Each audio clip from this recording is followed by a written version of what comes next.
സംസ്ഥാനത്ത് കായിക വകുപ്പിന്റെ നേതൃത്വത്തിൽ നടക്കുന്ന ലഹരിവിരുദ്ധ യാത്രയ്ക്ക് മെയ് 9 ഒറ്റപ്പാലത്ത് സ്വീകരണം നൽകും.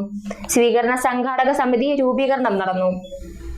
സംസ്ഥാന കായിക വകുപ്പിന്റെ നേതൃത്വത്തിൽ കേരള കായിക വകുപ്പ് മന്ത്രി വി അബ്ദുറഹ്മാൻ നയിക്കുന്ന ലഹരിവിരുദ്ധ സന്ദേശയാത്ര കിക്ഡബ്സിന് മെയ് 9 ഒറ്റപ്പാലത്ത് നൽകുന്ന സ്വീകരണം വിജയിപ്പിക്കുന്നതിനായി സംഘാടക സമിതി രൂപീകരിച്ചു.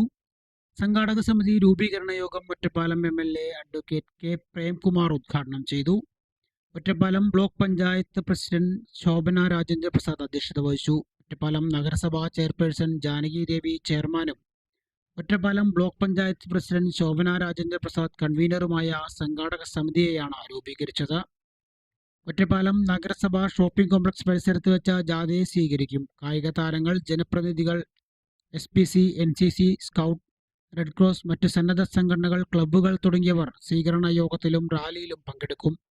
ഒറ്റപ്പാലം നഗരസഭാ ചെയർപേഴ്സൺ ജാനകി ദേവി, ജില്ലാ പഞ്ചായത്ത് മെമ്പർ പ്രീത മോഹൻദാസ്, അമ്പലപ്പാറ ഗ്രാമപഞ്ചായത്ത് പ്രസിഡന്റ് K വിജയലക്ഷ്മി, കടമ്പഴിപ്പുറം ഗ്രാമപഞ്ചായത്ത് പ്രസിഡന്റ് ശാന്തകുമാർ, അനങ്ങനടി പഞ്ചായത്ത് പ്രസിഡന്റ് ചന്ദ്രൻ, സ്പോർട്സ് കൗൺസിൽ സംസ്ഥാന സമിതി അംഗം രാമചന്ദ്രൻ എന്നിവർ സംസാരിച്ചു.